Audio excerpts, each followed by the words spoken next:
बिस्मिल्लाहिर्रहमानिर्रहीम, अस्सलाम वालेकुम। आज हम बनाने जा रहे हैं दाल के पकोड़े। ये बिहारियों के यहाँ बहुत ख़ास तौर से बनाए जाते हैं और स्पेशली रमज़ान में तो हम लोग इसको बहुत शौक़ से खाते हैं। आम दिनों में भी जब भी हमारा दिल करता है पकोड़े खाने का तो हम नॉर्मली कोशिश यही करते हैं कि दाल के पकोड़े बनाएं। बेसन के पकोड़े हमारे यहाँ सिर्फ सब्जियों के साथ बनाए जाते हैं। तो बहुत आसान रेसिपी है और बहुत मज़ेदार ये पकोड़े होते हैं। इसको आप ज़रूर ट्राई कीजिए, इससे आपकी तबीयत भी भारी नहीं होती और आपको बहुत अच्छा फ्लेवर भी लगेगा। तो आज की मेरी रेसिपी है, इसको आखिर तक ज़रूर देखिएगा। तो चलें अपनी रेसिपी शुरू करते हैं। अगर आप सुहेल्स किचन्स की वीडियो को देखना चाहते हैं तो हमारे चैनल को सब्सक्राइब कीजिए और साथ में जो बेल आइकन है इसको ज़रूर क्लिक कीजिए ताकि जो भी रेसिपीज़ हम इस पे शेयर करें आपको वो फौरी तौर पे मौसूल हो जाए।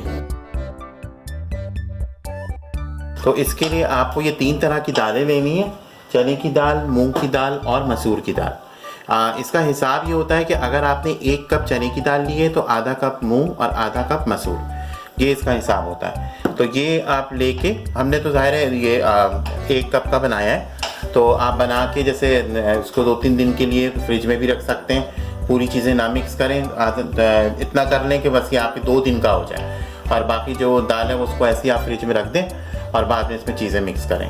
तो ये हमने ली है तीनों मिक्स दाल, चना, मसूर और मूंग। इसमें जाएगा 7 से 8 लहसुन के जवे हम डालेंगे। जब हम इसको पीसेंगे, इसको हमें ग्राइंडर में पीसना है बहुत थोड़ा सा पानी डाल के। और ये साबित लाल मिर्च है, ये हम इसमें डालेंगे। ये दोनों और ये दाल, ये एक साथ हम पहले पीसेंगे। बाकी जो चीज़ें वो बाद में इसमें ऐड होंगी।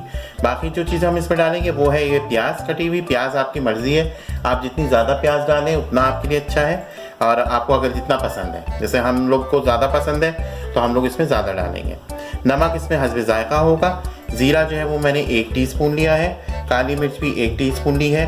धनिया भी मैंने तकरीबन हैंडफुल अच्छा सारा लिया है और 1 हरी मिर्चें हैं जो बारीक बारीक काटी हैं हमने।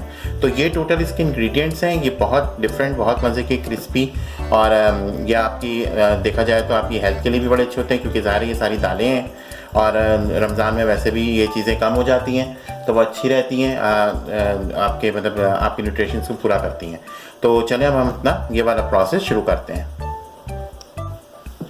अच्छा, मैंने जैसा कि आपको बताया कि ये दाल हम लोग जो है वो पीस के और ख़ाली मतलब इसमें सिर्फ लहसुन और लाल मिर्च, ये 3 चीज़ मिला के हम दाल को पीसते हैं और फिर इसको आप फ्रिज में रख सकते हैं तो ये काली नहीं होती है। अगर आप इसमें सारी चीज़ें मिक्स कर देंगे, जैसे प्याज है, हरा धनिया है, हरी मिर्चें हैं, तो फिर वो क्या करेगा कि वो आपके पकौड़ों को काला कर देगा। तो आपको इस चीज़ का ख्याल रखना है। तो आप इसको करके और फ्रिज में रख लीजिए 2 दिन, 3 दिन, 4 दिन वो आप इस्तेमाल कर सकते हैं। तो चलें मैं इसके अंदर पहले ये चीज़ें डालता हूँ और फिर मैं आपको दिखाता हूँ। अब मैंने देखिए दालें इसके अंदर डाल दी हैं। दाल मैंने आपको बता दिया है, मूंग, मसूर और चना। थोड़ा सा मैंने इसमें पानी डाला है और ये वाली जो साबित लाल मिर्च वो और लहसुन के जवे ये डाल के, आप पिसा हुआ लहसुन भी इस्तेमाल कर सकते हैं लेकिन इस लहसुन से आपको खुशबू बहुत अच्छी आएगी। अब हम क्या करेंगे, इसको थोड़ा थोड़ा पीसेंगे और फिर इसमें जितनी ज़रूरत होगी उतना पानी मिलाएंगे। बहुत ज़्यादा पानी ना मिलाएं, इसको थोड़ा गाढ़ा रखें। तो मैं ये पीसता हूँ फिर आपको दिखाता हूँ। तो ये देखें, ये जो है इस तरह से बिल्कुल पीस दिया हमने इसको।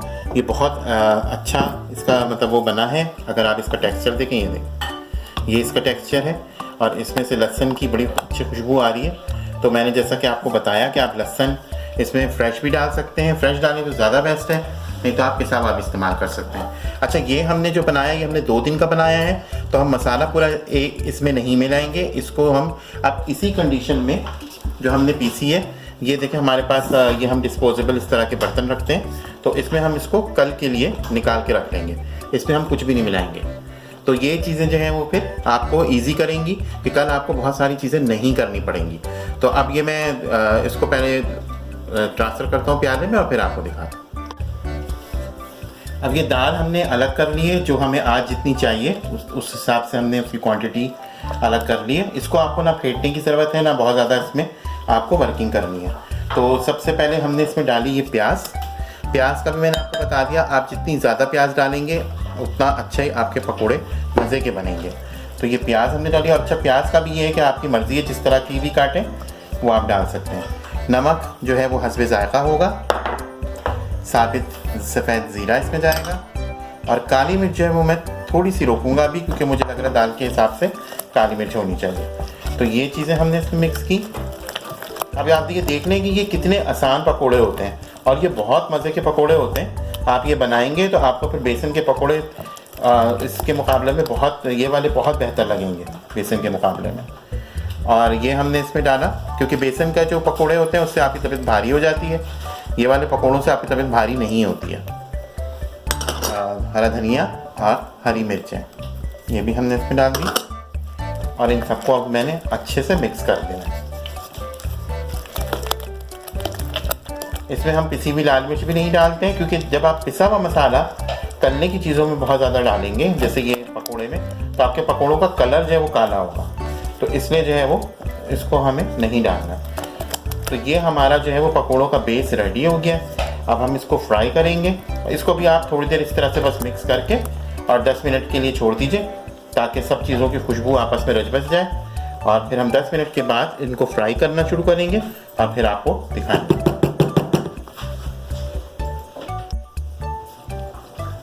हमने पकोड़ों में सारी चीज़ें मिक्स कर दी थी और इनको हमने थोड़ी देर के लिए रख दिया था। अब तेल हमने गर्म करने के लिए रखा हुआ था, तेल बिल्कुल गर्म हो चुका है, इसका बिल्कुल सही टेम्परेचर है। अब हम इसमें पकोड़े डालेंगे और इनको तलना शुरू करेंगे। ये बिहारियों के बहुत ख़ास पकोड़े होते हैं, तो और ये रमज़ान में तो बहुत लाजमी हम लोग क्या बनते हैं। हम वैसे भी खैर कभी अगर दिल करता है पकोड़े खाने का तो हम लोग यही वाले बनाते हैं। अच्छा, इसमें भी आपने ये करना है कि पकोड़े डाल के थोड़ा सा वेट करना है आपने 2 मिनट कम से कम, ताकि जो ये पहले ये सारे नीचे चले जाएंगे, उसके बाद देखिए ये आहिस्ता आहिस्ता ऊपर आना शुरू होगा। तो आप चम्मच फ़ौरन नहीं लगाएंगे। अब ये ऊपर आ गए तो अब मैं इनमें चम्मच लगाऊंगा, क्योंकि अगर आपने शुरू में लगा दिया तो ये फट के बिखर जाते हैं, टूट जाते हैं ये ना, क्योंकि ये दाल के पकोड़े हैं। तो इनको जो है हमें इतना मतलब ये फ्राई होना चाहिए। और दूसरे इसके आपको टेम्परेचर का बहुत ख्याल रखना है। अगर तेल ठंडा होगा तो फिर आपके पकोड़े जो हैं वो सारे तेल पी जाएंगे, और अगर आपका टेम्परेचर बहुत ज़्यादा गर्म होगा तो फिर ये फ़ौरन झुलसना शुरू हो जाएगा और अंदर से कच्चा रह जाएगा। तो आपको इस चीज़ का भी ख्याल रखना है कि आपकी जो, जैसे हमने शुरू में फुल रखी हुई थी, फिर जब हमने पकोड़े डालने शुरू, जब तेल गर्म हो गए हमने पकोड़े डालने शुरू किए तो हमने इसको मीडियम कर दिया। और अब जो है हम लोग ने इसको दोबारा से मीडियम टू हाई कर दिया, ताकि जो है वो पकोड़े अच्छे से बन जाए। शुरू में आप आँच थोड़ी कम रखिए, मीडियम पे रखिए, ताकि वो अंदर से सारे पक जाएँ, कच्चापन ना हो दाने का। तो ये इस तरह से अब मैं थोड़ी इसको तलता रहूँगा, क्योंकि ये थोड़ा सा टाइम लेते हैं पकोड़े जो हैं, और फिर मैं आपको दिखाता जाऊँगा। तो ये बस अब हम थोड़ा सा इसको तलते रहेंगे और आपको दिखाते जाएँ। बस अब इस स्टेज पे हम इसको निकाल लेंगे। ये देख लीजिए गोल्डन होना शुरू हो गए। तो ये थोड़े से गोल्डन करने पे ही हम इसको निकालते हैं कि क्रिस्पी भी हो, और मतलब ऊपर से क्रिस्पी हो, अंदर से नरम हो, कच्चापन भी ना हो इनके अंदर। तो ये बिल्कुल तैयार है निकलने के लिए। तो बस हम इसको निकाल डिश आउट करते हैं और फिर आपको दिखाते हैं। तो ये हमने पकोड़े जो हैं वो डिश आउट कर दिए।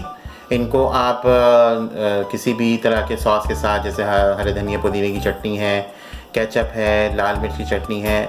हम लोग नॉर्मली जो बिहारी लोग हैं वो इसको फ्रूट चाट के साथ सर्व करते हैं, क्योंकि फ्रूट चाट के साथ इसका मज़ा डबल हो जाता है। तो जिन लोगों ने इसको इस तरीके से खाया हुआ है उनको ये चीज़ मेरी समझ में आई होगी कि मेरा क्या मतलब है कहने का।